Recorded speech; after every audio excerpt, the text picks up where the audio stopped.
सभागार में उपस्थित समस्त श्रोतागणों का स्वागत एवं अभिनंदन।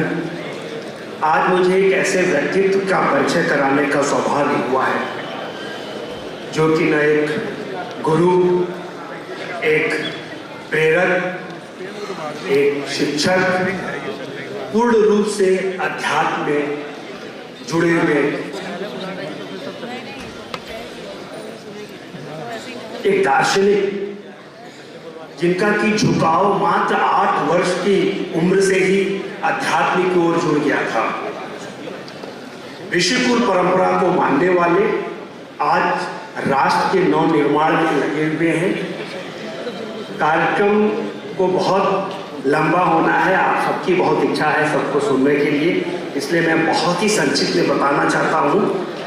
आप पावन चिंतन धारा आश्रम की स्थापना किया है, जिसका उद्देश्य बच्चों में, नवयुवकों में राष्ट्र के निर्माण के प्रति जो वो कर सकते हैं वहाँ उसकी ट्रेनिंग दी जाती है। उस संस्था से करीब 12,000 से ज़्यादा फॉलोअर से जुड़े हुए हैं। एक लाइन में बोला जाए तो आपका उद्देश्य हमारे राष्ट्र के युवकों को, नवयुवकों को एक संपूर्ण मानव राष्ट्र निर्माण के लिए प्रस्तुत करना है। थोड़ा सा ब्रीफ आपकी शिक्षा के बारे में। आपने MA फिलॉसफी, उसके बाद PhD करने के बाद इसमें आप दिल्ली यूनिवर्सिटी में अध्यापन से जुड़े हुए हैं। आपको अगर आपने देखा होगा कि बहुत सारे TV चैनलों पर डिस्कशन करते हुए आपका जो मेन मोटो होता है कैसे हम राष्ट्र का निर्माण करें। आप इंडो बलोच फाउंडेशन के पूर्व अध्यक्ष भी रहे हैं। तो मैं प्रस्तुत करूंगा, मैं चाहूंगा कि हमारे बीच में आपका पवन सिन्हा गुरु जी प्रस्तुत है, क्योंकि आके हम लोग को संबोधित करें। धन्यवाद।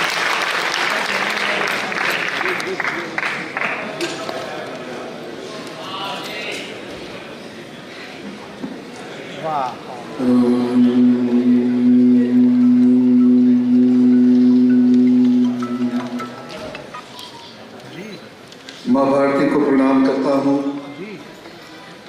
महाकाल की इस धरती को और इस धरती वासियों को प्रणाम करता हूँ।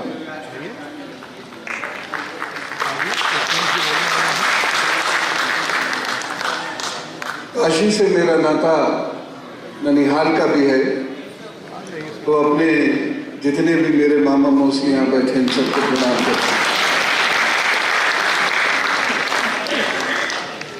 अग्रिम पंक्ति में सभी संत वृंदों को मेरा नमन।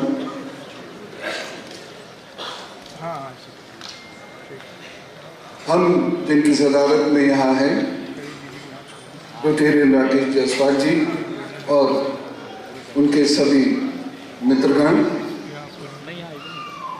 हमारे अग्रज प्रेरणा स्रोत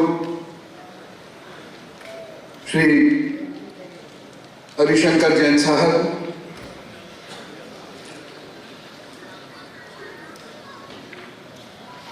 मेरे बड़े भाई, हिंदू हृदय सम्राट और पूरे विश्व में हिंदुत्व की अलग जगा देने वाले, हम सबको साथ जोड़कर लेकर चलने वाले ऐसे श्री पुष्पेन भाई को प्रणाम।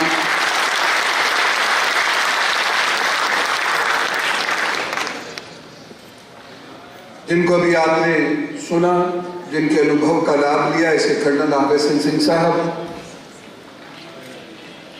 एक बेहद संजीदा व्यक्तित्व जिन्होंने जीवन में अपना संघर्ष कभी नहीं छोड़ा, ऐसे ज्ञानपुंज श्री सुशील पंडित जी,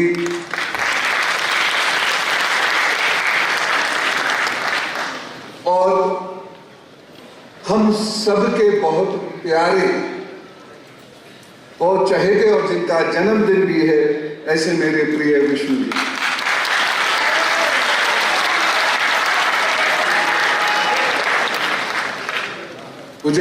मैं उस दिन टेलीविजन पे लगातार था जब ये मुकदमा चल रहा था, और जब अंदर से ये घोषणा हुई बाबा मिल गए, तो मेरे मुंह से यकलक निकल पड़ा, विष्णु जी महादेव को ढूंढ लाए।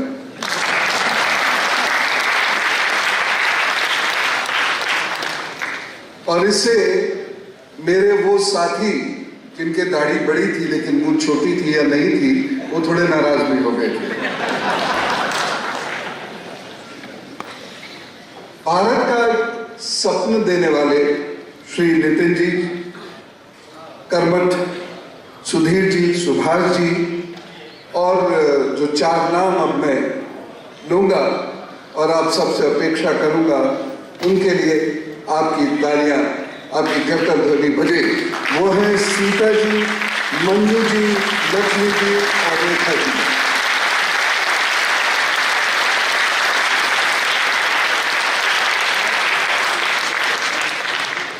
ये नगरी अद्भुत है। इस नगरी ने सृष्टि का इतिहास लिखा है। ये नगरी वर्तमान का इतिहास भी लिख रही है और ये नगरी भविष्य का इतिहास भी रचेगी।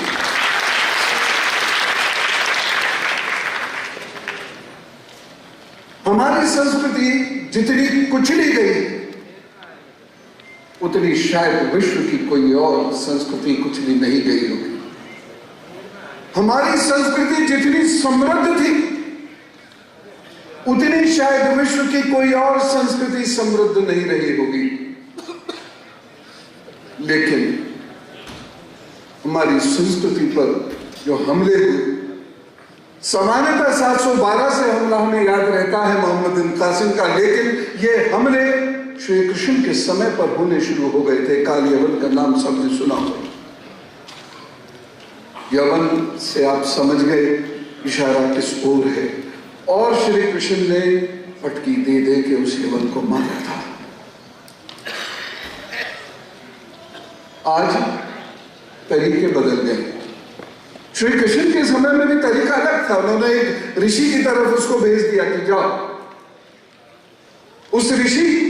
वो ऋषि ध्यान में थे और उनके नेत्र खुलते ही उससे अग्नि बरसती थी।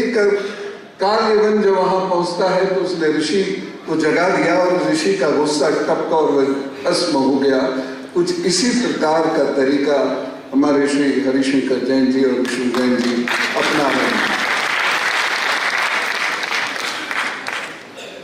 यह विचित्र संस्कृति है जो फिल्मों में दिखाई जाती है, और अद्भुत बात यह है कि यहां पर हमेशा आचार्य की धोती खुलती है लेकिन लुंगी किसी के नहीं खुलती।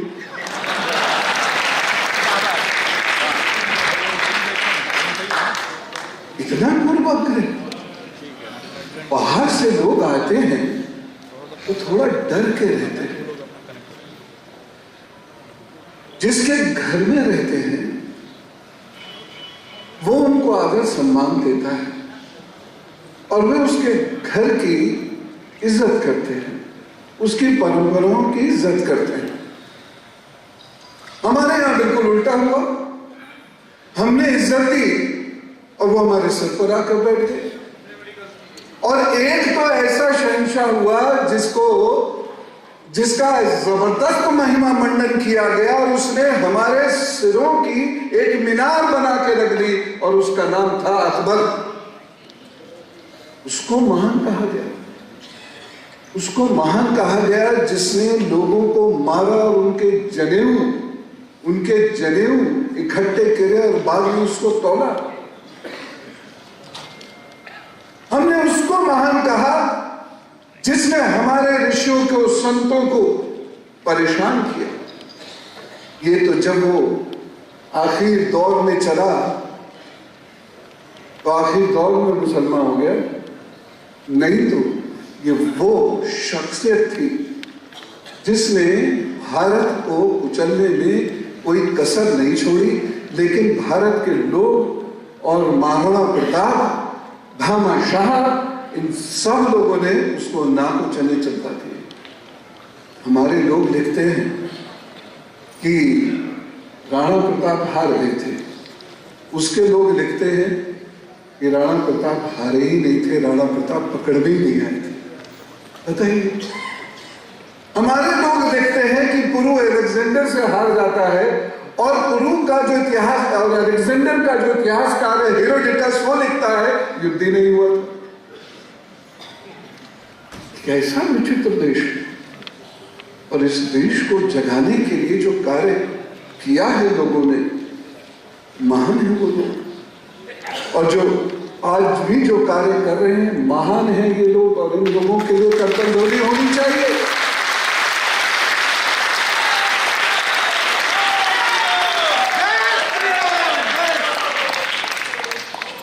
इतने विरोधाभास है यहां पर, उसके मध्य काम करना बहुत सरल नहीं। ये एक ऐसा देश है जहां पर 80% वोट नहीं समझा जाता, 20% वोट के लिए इस संस्कृति को कुचलने में कोई कसर नहीं छोड़ी जाती। खाली होनी चाहिए इस बात।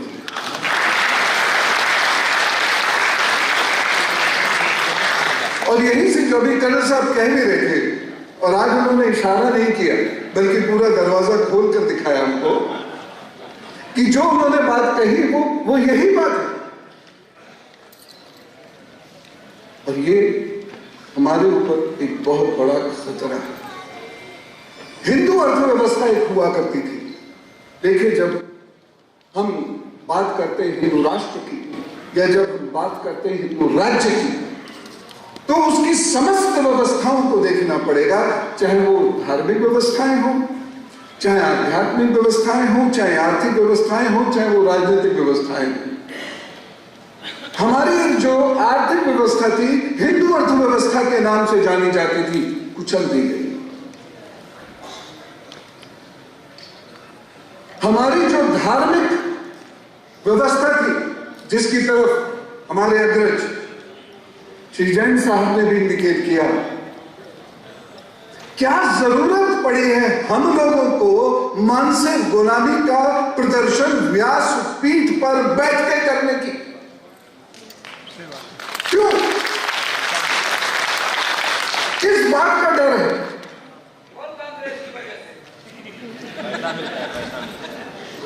पीछे से कमेंट बहुत शुद्ध आ रहे हैं।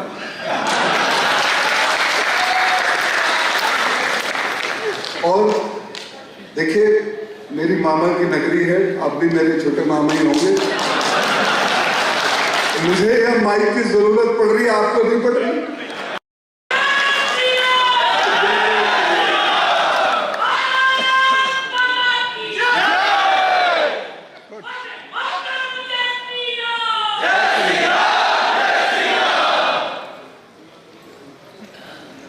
मैंने ढूंढा एक प्रथा थी और उसका इल्जाम हम पर लगाया जाता है, लेकिन मैंने ढूंढा इसका इल्जाम अकबर के सर लगाना चाहिए। जिन लोगों ने अकबर के सामने झुकना मंजूर नहीं किया, अपने धर्म को बेचना स्वीकार नहीं किया, दूसरे धर्म की दास्ता को स्वीकार नहीं किया, अकबर ने उनके सर पर मैला रख दिया कि इसे दो, या तो मुसलमान बनो, नहीं तो ये ढोना पड़ेगा। उन्होंने मैला ढोया जनाब, लेकिन अकबर की दास्ता को स्वीकार नहीं किया। इस देश में ऐसे वीर हैं और उनका नाम नहीं जानते, बस प्रणाम करना चाहिए। किन किन लोगों के नाम में अगर हम मध्यकाल की बात करते हैं, कासिम है, गजनवी है और औरंगजेब है। औरंगजेब के बारे में मैं एक बात कहना चाहूंगा, और वो ये है, गजब का बेवकूफ आदमी था। उससे बड़ा बेवकूफ इतिहास में ढूंढने नहीं मिलेगा आपको, जिसने हमारा मंदिर तोड़ा, निशान रहने दिए, और वही ढूंढ लाया आप लोग। कहीं सुल्तान कहीं ऐसा होता है?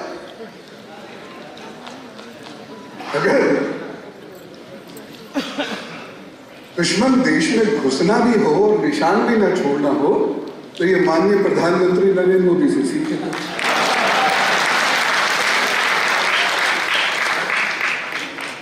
उसके बाद औरंगजेब ने एक और बड़ी बेवकूफी की, मां से आलमगीर लिखवाई। साकी मुस्तैद को अपॉइंट किया कि तू मेरा इतिहास लिख। उसने उसका 50 साल का इतिहास लिख दिया और वही इतिहास आज हम लोगों के लिए कोर्ट में नजीर बन गया कि ये तो बंदर था। लेकिन अगर ऐसे सुल्तानों का जिक्र हमारी किताबें करेंगी, ऐसे सुल्तानों के नाम पर यदि हमारे यहाँ सड़कें होंगी, तो बताइए नेक्स्ट जनरेशन पे कितना बड़ा प्रभाव पड़ेगा कि हमारे सुल्तान इतने मूर्ख हुआ करते थे। बिहार में वकूफ आदमी मारता किसे? सबसे पहले तो अपने भाइयों को निपटाता है और उसके फॉलोअर्स कहते हैं कि राम जी कल्पना है जो अपने भाइयों को प्यार करते हैं। जिनके एक भाई भरत जी कत्ती ठुकरा देते हैं, राम जी की खड़ाऊ रखकर उनके नाम पर शासन चलाते हैं। उस देश के राम को कल्पना देता है।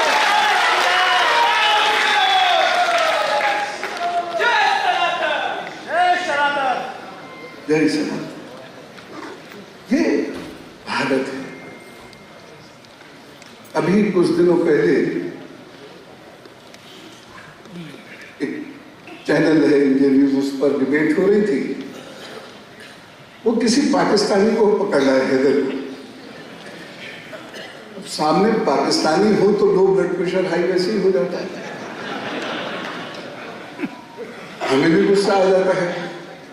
बहुत रेयर ही आता है, लेकिन अगर आता है तो उसे देखकर आता है। और ये चीज हमको कर्नल सिंह साहब ने सिखाई। वो कहता है हमने तुम्हारे ऊपर सदियों तक राज किया,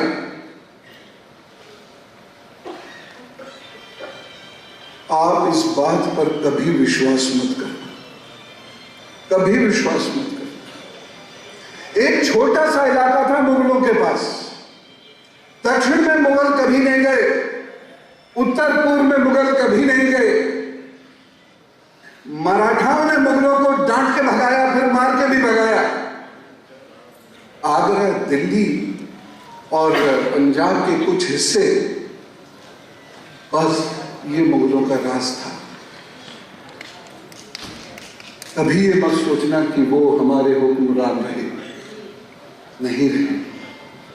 और जो थोड़े बहुत टिके भी, तो ये उन लोगों की वजह से टिके जो हमारे ही बीच में से गद्दारी कर गए।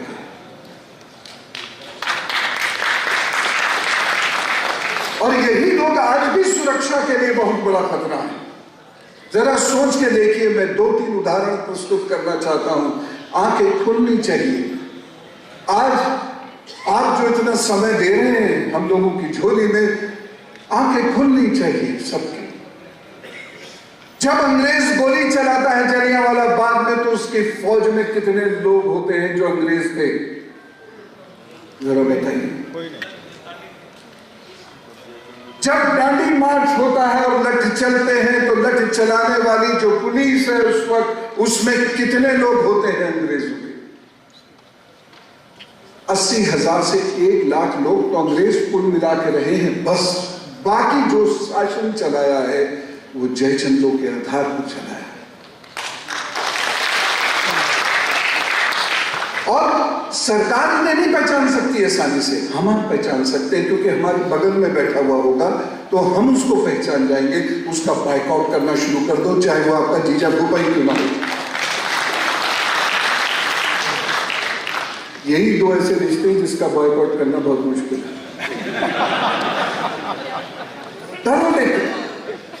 जिस दिन ये 2 लोग, एक तो डरने लगे हैं, इतने ही बहुत थे उनके लिए, और दूसरी तरफ जिस दिन ये वाले जयचंद और डरने लग जाएंगे, तो जो अभी जैन साहब ने कहा था ना, किंतु राष्ट्र स्थापित होने की बात वो हो जाएगी।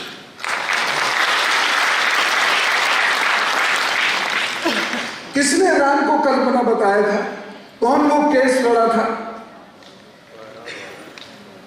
सब समझ में आ रहा है। तो हम लोग कहीं हारते नहीं, हम हारने वाली कौम है ही नहीं। हम पहले ही जीतने के लिए हुए। और कैसी जीत? जिस जीत में प्यार है।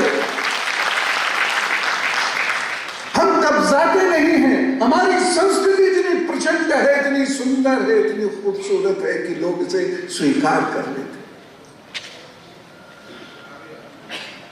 इस देश में नहीं, इस देश के बाहर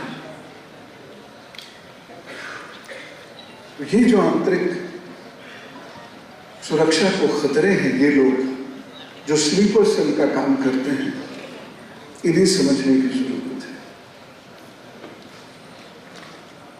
रेलवे स्टेशन और फौज के मूवमेंट की जो मेजर रोड्स हैं, वहां पर मजार का क्या मतलब है? आप इस सदन से आवाज दीजिए, इस सदन से बताइए, क्या इन मजारों की इंक्वायरी होनी चाहिए कि नहीं होनी चाहिए?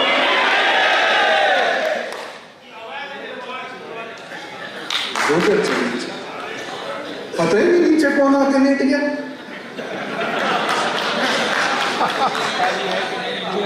अच्छा, मजे की बात यह है कि जिस इस्लाम के लिए वो लड़ते हैं, वही इस्लाम इसको शर्त बोलता है। वहां मजारों की पूजा नहीं हो सकती, लेकिन उसके नीचे कोई साहबान लेटे हुए हैं और बाकी ऊपर से उनको चद्दर कंबल चढ़ा रहे हैं। इस्लाम के भी नहीं हुए भाई, ये अजीब सी बात है।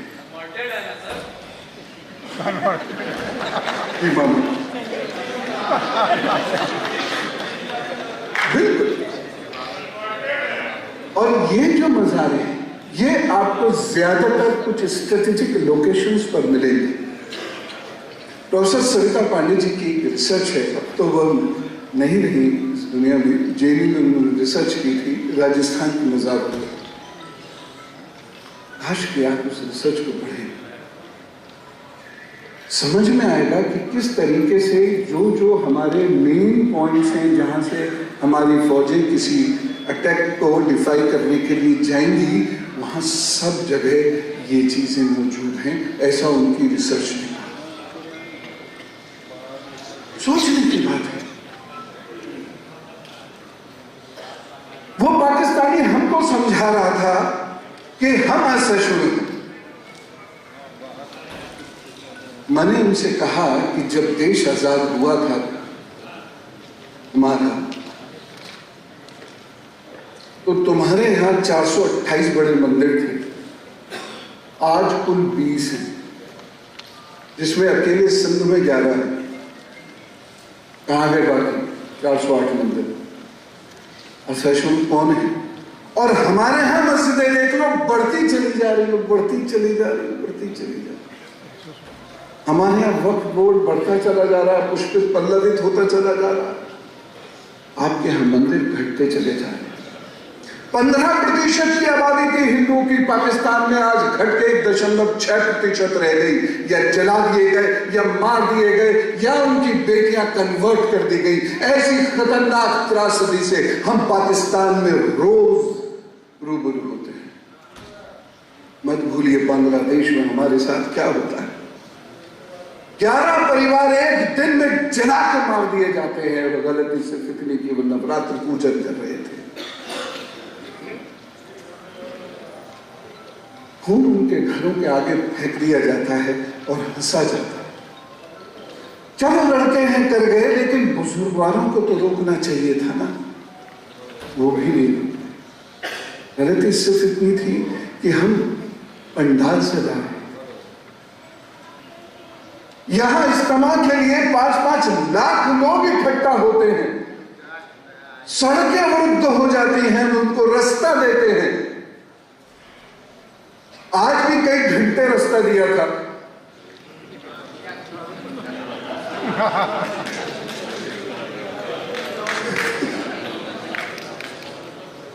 लेकिन असहिष्णुता जहां है, समस्या क्या है?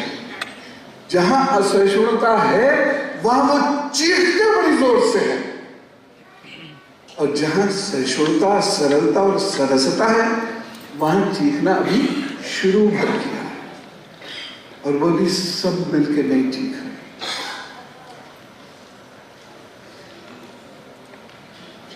एक और बात मैं आपको बताना चाहूंगा, और इसके लिए आपको ही काम करना पड़ेगा। धीरे धीरे हिंदुओं को अलग किया जा रहा है। एक विशेष वर्ग है, उसको भड़काया जा रहा है, कन्वर्जन कराया जा रहा है, और उनको ये समझ में आ गया है कि इस्लाम में कन्वर्जन नहीं करा सकते। अब बाबा जी यहाँ पर हैं, योगी जी यहाँ पर हैं, दादाजी वहां पर हैं, मोटा भाई भी वहीं बैठे हुए हैं लुधियाना जोन में, तो वहां को अब मुश्किल हो गया है। तो उन्होंने एक नया कार्य शुरू किया, बुद्धिज्म में परिवर्तन करना। देखिए, भगवान बुद्ध हमारे भगवान हैं, आप उनकी उपासना करना शुरू कर दीजिए। ये तो धरती भगवान बुद्ध की धरती है, उनकी उपासना करना शुरू कर दीजिए। लेकिन समस्या यह होती है कि जब आप 15,000 लोगों को लेकर एक ऐसी शर्मनाक शपथ लेते हैं, तब समझ में आता है कि मंसूबे कुछ और। भगवान बुद्ध की उपासना भारत में कौन कौन करेगा? भगवान बुद्ध के उद्देश्यों पे चलना किसे नहीं पसंद होगा? भगवान बुद्ध वो अहिंसा के पुजारी व्यक्तित्व हैं, जिनकी मार्ग, जिनकी राह पर चलकर पूरे विश्व में शांति हो सकती है। भगवान बुद्ध ने तो कभी ऐसा नहीं किया। वह तो उपनिषद पाठी, उपनिषद पढ़े। उनके 2 गुरुओं में से एक गुरु अनाराधनम जी, वह तो ब्राह्मण है। उनमें तो ये भाव ही नहीं था कभी। बाबा साहब की भी मैं बात करता हूं तो उनकी पत्नी ब्राह्मण है, उनमें भी ऐसा कोई भाव नहीं था। 50,000 पुस्तक पढ़ ले जो व्यक्ति, सोचिए उसके दिमाग की कितनी महान अवस्था और स्थिति हो। लेकिन ये कौन लोग हैं, इसका विश्लेषण करना बहुत जरूरी है। और गैर राजनीतिक रूप से अगर करेंगे तो बहुत जल्दी चीजें समझ में आएंगी। इसीलिए अगर आप मुझसे ये पूछते हैं कि सॉल्यूशन क्या है, तो सबसे पहला सॉल्यूशन यही है मेरी तरफ से कि अपने भीतर बैठे लोग, अपने समाज में घुसे वो लोग जो भारत के साथ, भारत के धर्म के साथ द्रोह करते हैं, उन्हें पहचानिए और उनका शोषण बाइकाट कर दीजिए।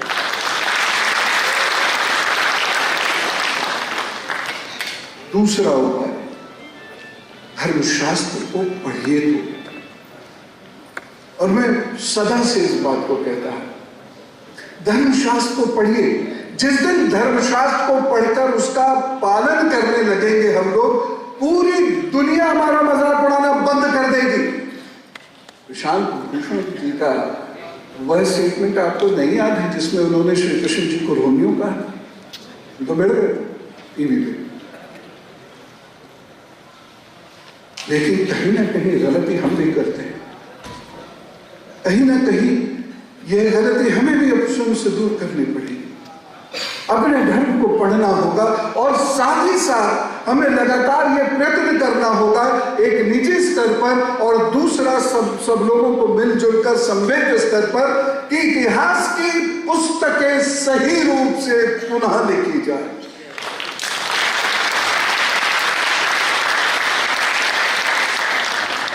तब समझ में आएगा महादेव कौन है। आज के बच्चे को ज्योतिर्लिंग और शिवलिंग के बीच का अंतर नहीं पता है। आज का बच्चा मंदिर जाने में संकोच करता है। यह अंतर तब मिटेगा जब हम उसका मर्म समझेंगे या ऑथेंटिक रूप से सुनेंगे, नहीं तो अल्लाह मौला ही।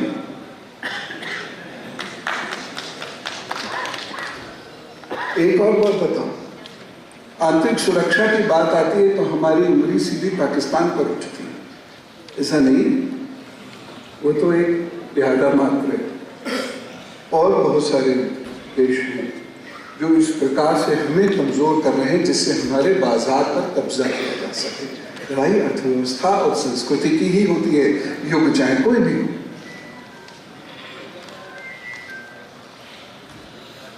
अगली बात जो मैं कहना चाहूंगा वो ये है कि अपने घर में धार्मिक माहौल उत्पन्न कीजिए, जिससे बच्चों को ये लगे कि जो धर्म हमारे माता पिता मानते हैं वह वास्तव में मानने योग्य है।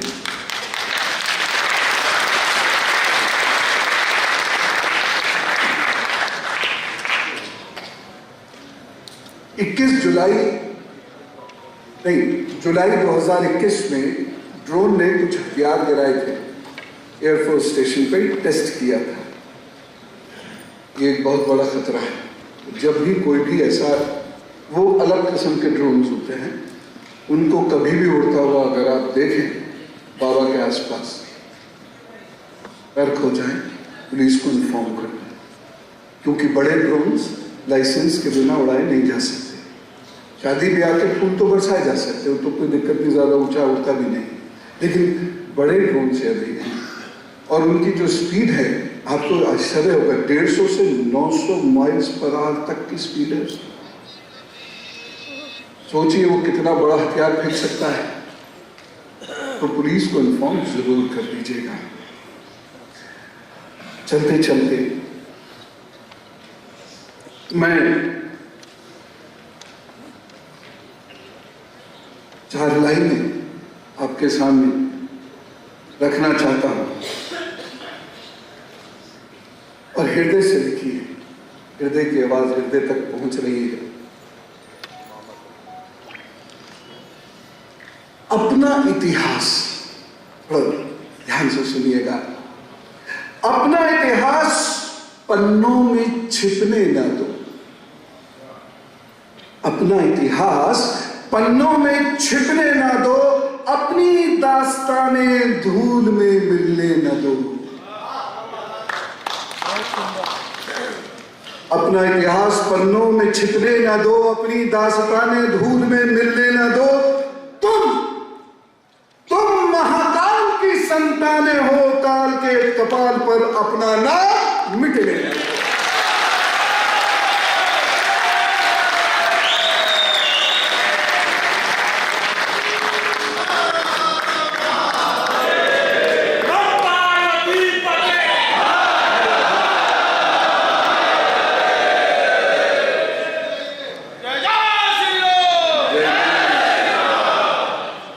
सभी लोगों ने मुझे समय दिया, इसके लिए मैं अनुग्रहित हूँ। आयोजकों का विशेष रूप से अनुग्रहित हूँ। आसान नहीं होता इतना बड़ा आयोजन करना, लेकिन सब लोगों ने ऐसा किया, इसके लिए उनको हृदय से बहुत साधुवाद। और फिर से उन 4 महान स्त्रियों को, श्री हरिशंकर जैन जी को, विष्णु भैया को, कर्नल अरशद सिंह साहब को, हमारे अग्रज श्री पुष्पेंद्र जी को और श्री सुशील पंडित जी को मैं फिर से साधुवाद कहता हूँ और आप सब पर महाकाल की कृपा बनी रहे, ये कहते हुए